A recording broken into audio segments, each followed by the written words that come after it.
When I was in high school, we had a PE requirement, which means we had to complete or participate in some type of sport in order to have class credits. I wasn't particularly athletic.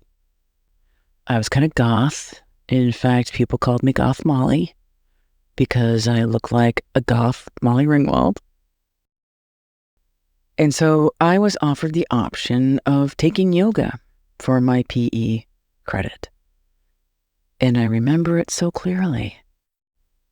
Being in this yoga class, and when it came to the Shavasana, the restful part of the class, we were told to lie down and get comfortable and close our eyes and to think of a place anywhere that we wanted, anywhere in the world, real or imaginary, we were told to find a place and picture it clearly in our own mind, a place that gave us a sense of peace, a place that when we thought of it, it gave us a sense of calm and well-being. And for me, that place wasn't the top of some mountain or some babbling brook. For me, the place I imagined clearly in my mind was the Eiffel Tower. I was 16 years old. I hadn't even been to France yet, hadn't been to Paris, but I loved fashion. I loved Jane Birkin and Serge Gainsbourg. I loved winged black eyeliner and Nouvelle Vague. I wrote a term paper about Josephine Baker in Paris. Maybe it wasn't relaxing or natural, but it represented to me all that I wanted to be. Artistic, glamorous, busy, French. Paris and the Eiffel Tower represented a place that I saw as sublime, which is why I was surprised when I looked into the history of the Eiffel Tower once, and I discovered that at the time when it was built, back in the late 1800s, in anticipation of the World's Fair in Paris, it was considered by many, and many artists and writers I actually admire, it was considered to be a monstrosity. It was considered ugly and grotesque. Some thought of it as a cold, steel, soulless beast, menacing the city as it pierced the sky. And I guess it's like that with people, too. Especially in this world of true crime. That when some people see someone who's striking and charming, others see a monstrosity, and how some of us see it and some of us don't. And that's what tonight's story is about. It's about monsters. Who gets to decide what a monster is? How is a human monstrosity defined? And how do we know? What's the truth about a person? And what's a lie? This is Dead Sleep, True Crime for Bedtime. I'm Nancy Miller, and Dead Sleep is a true crime podcast made for nighttime listening. The stories we tell here are gripping and never graphic. Real-life mysteries told more mindfully for you to fall asleep to. Dead Sleep is an independent, niche podcast that is 100% ad-free. So if you have found that you get two things out of this show, that you get a good true crime story and a good night's sleep, I'd so appreciate it if you became a subscriber. Every single cent of your subscription goes right back into making this show the best it can be. You can become a paid subscriber through Spotify, Apple Podcasts, and Patreon.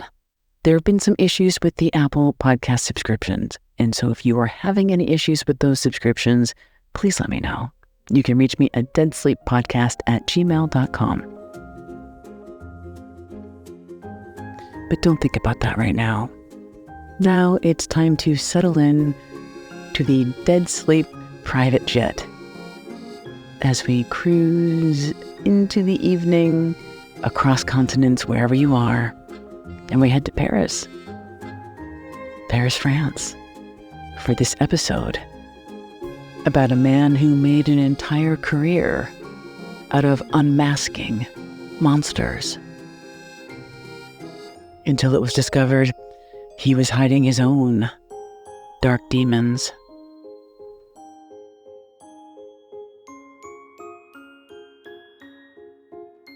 Paris has just about everything. It's the city of light, the city of love, the city of food, the epicenter of culture. But there's one thing that Paris doesn't have. French authorities were adamant that they didn't have these. Serial killers. Back in the early 1990s, when this story begins, there wasn't even a word in French for serial killer. Serial killers were an American phenomenon. Take, for instance, the World's Fair. In 1889, Paris had the World's Fair, and what people remember is the building of the Eiffel Tower.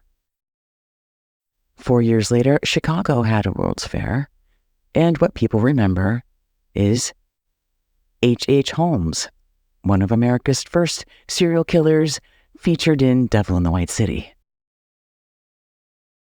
There had been cases of an individual committing mass atrocities, of ending the lives of multiple people. Cases that were rare, but they existed. One particular case of 150 killings committed by one person dated all the way back to the 16th century. What French authorities likely meant was the serial killer as an archetype. It didn't exist in France. That here in the U.S., on screen and in real life, it seemed we had so many serial killers we understood there was indeed an archetype of the serial predator, the lone killer, one who could only communicate through killing. Thrillers and sagas inspired by real events. That these murderers had something the rest of us didn't. Maybe they were missing something the rest of us had. And whatever was wrong with them, it was worth knowing. Maybe even worth more than that. It was worth studying, worth understanding that these serial killers were their own species, and if we could figure out how they thought, what made them tick, well, we'd potentially prevent serial crime from happening again. And along with that, there were specialists, men and women in the FBI who had unique training to extract the details from these killers. On screen, it was Jodie Foster. In real life, it was John Douglas, a member of the elite FBI's Behavioral Sciences Unit, whose nonfiction book, Mindhunter, was published around that time, in the mid-1990s. Here in America, by the 1990s, we'd grown accustomed to and embraced this blur of real life, of crime in the Hollywood narrative, that serial killers were a different category of human, separate from us all. Some called them psychopaths, others called them evil, and most of us could agree. They were fascinating, repellent, and somehow alluring. But in France, as they might say, ne existe pas. Didn't exist. Yet, strangely, curiously, while there were no serial killers in France, there was one of the foremost experts of serial predators. Their behavior in psychology, that person was a Frenchman, and his name was Stéphane Bilquam. He was the only man in France who was a trained expert in the criminal pathology of serial killers. He even had a connection to John Douglas, that famous FBI behavioral specialist. One fateful night, at a party at Stefan's house, he held court while telling people about his experience and his expertise. It was an expertise he never asked for, never wanted. His serial killer acumen was rooted in unthinkable tragedy.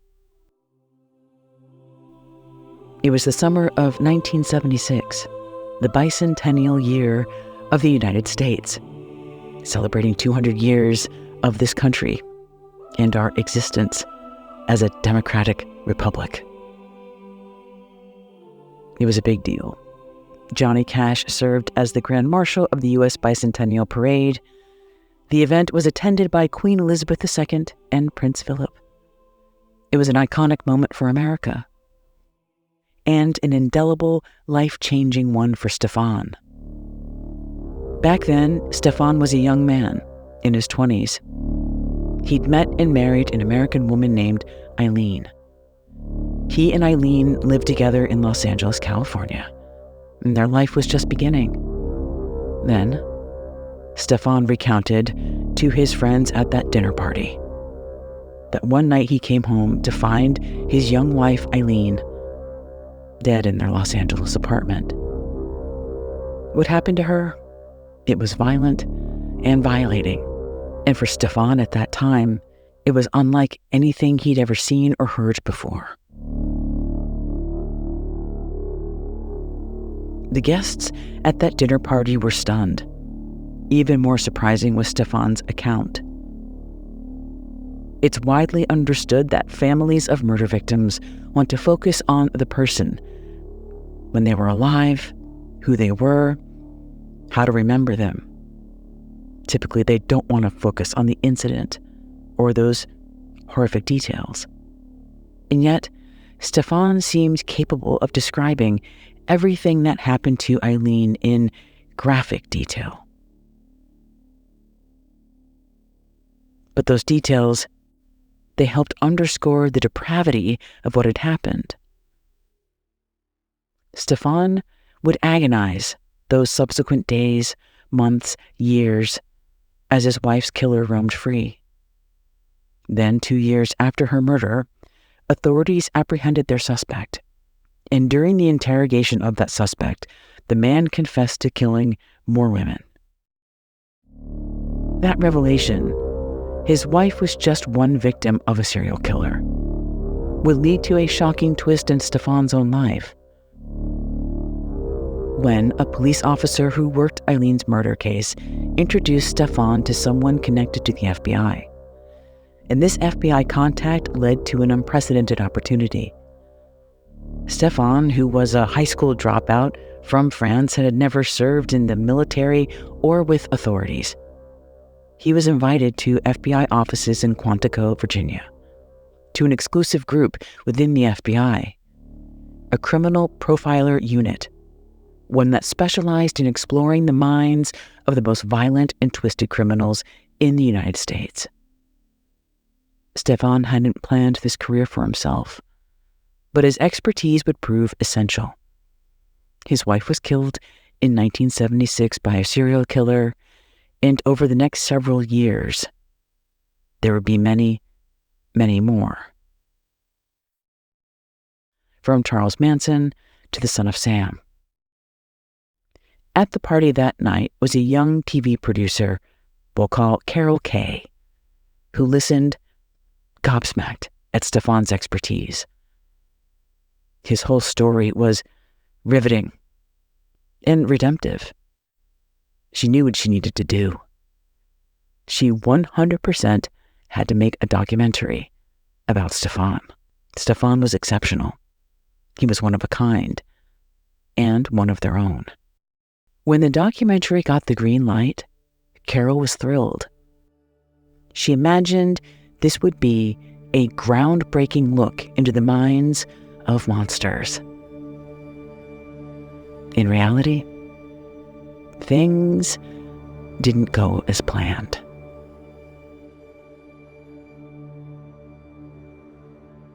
They went over the questions, one at a time, again and again and again. Carol was aware that Stefan had interviewed Charles Manson and scores of other notorious predators.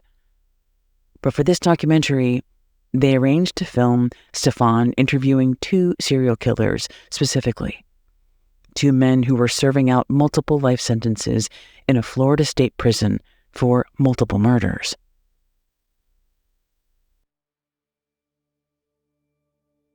You may or may not know that about 10 years ago, I worked on the first ever story about the Golden State Killer. I was Michelle McNamara's editor at Los Angeles Magazine and worked closely with her on the Golden State Killer story. That piece would eventually become the book, I'll Be Gone in the Dark. And I remember clearly sitting with Michelle and Mary Melton, who was the editor-in-chief of Los Angeles Magazine at that time, with a list. And this list was about 10 to 12 possible serial killer names. Because if you know the story of the Golden State Killer, you'll know that this guy was so prolific that he was known in different parts of California under a few different serial killer monikers. So we had a list of potential names for this guy, a way to unify all of those identities into one cohesive name. The name we finally landed on was the Golden State Killer. And that term, that name, appeared for the first time in that article. I say all of this because I learned how important a name is for the notoriety of a serial killer, and how powerful and enduring a descriptive serial killer moniker can be. And I guess at this stage in my career, just about the last thing I want to do is give yet another serial killer from the 1970s more attention. In real life, these killers here in Florida had scary, violent names. Names that made people afraid. But since this is Dead Sleep, I'm going to do things a little differently. I'm going to give these goons all new names, ones that I've made up that I think suit them better. These 2 serial killers are now named Belly Button Lint and Toe Jam. If you want to know these killers' real names, I'll link to the source material in the show notes. Okay, so Carol was cautious. She didn't want to sensationalize these crimes and give these sick goons, that's Belly Button Lint and Toe Jam, an opportunity to relish in the retelling of these terrible crimes. First up was Belly Button Lint. Belly Button Lint had killed a bunch of young women, girls, and Carol was a woman in her 20s. She didn't feel comfortable being in the room during that interview. So the crew and Stefan filmed the interview without her. Carol wasn't worried because she and Stefan had gone over the questions. But when she looked over the film footage of Stefan and Belly Button Lint after the interview, Carol was horrified. There was Stefan, smiling and posing with this serial killer, like he was meeting a celebrity. That was disturbing enough. Then, the more she watched, the worse things got. When she realized Stefan disregarded their prepared questions and instead asked the killer to recount his crimes in stomach-churning detail. From the outside, one had to wonder, maybe this was Stefan's FBI training, a type of good cop technique where he could gain the trust of the criminal and get him to spill his guts, then extract the insight. But that didn't happen. Carol watched in disgust as Stefan sat across from both Belly Button Lint and, later, the serial killer Toe Jam. She noticed, in utter disgust, that Stefan smiled and gushed as these men recounted their crimes in sickening detail. Carol was young. Stefan was in his late 30s, and when she looked at him, at least at first, she saw an ordinary, kind of doughy, nerdy guy with glasses. But now on this film, amongst these serial killers, who was this guy really? Because what she saw wasn't a highly trained FBI profiler. What she saw was a hopped-up and giddy fanboy. It was hard not to wonder, maybe underneath that soft exterior was something more akin to a cold, hollow, steel beast. If she'd known then what she knew now, all these years later, maybe she would have hit the pause button on this documentary. But the documentary moved forward as planned. And it aired on French TV in 1992, the same year that Silence of the Lambs swept the Oscars, the first serial killer movie to do so. After that disturbing shoot with Stefan in Florida, Carol stopped speaking to him and distanced herself from anything to do with him. But Stefan, he likely didn't notice, because as soon as the documentary aired, plenty of people wanted to be close to Stefan. Within the year, he published his first book about serial killers. It was a bestseller, the first of many. All of his books tapped into Stefan's unparalleled expertise, because he was the man whose wife was killed brutally by a serial killer. He was the man who went on to turn that around, to become an expert, to get to the bottom of why a serial killer does what he does. He was the foremost expert in all of France. He was the monster whisperer. No one questioned it. They were just learning what a serial killer was. But in that room, with those killers, he looked different. A monstrosity that she helped build, bringing attention to this man that she realized she didn't really even know. What was the real story with Stefan? At that time, nobody yet knew. The only place where she could, or anyone could start, was with his wife, Eileen. And what really happened to Eileen that day in 1976? Find out in the next episode of Dead Sleep True Crime for Bedtime. As you can hear, I got a little sick in the last 24 hours, so I have to do this in 2 parts. I'd hoped to do it in 1, but I just, I'm a little tired and my voice is a little sore. So thanks for bearing with me, and I wish you a very cool, calm evening. And nighty-night.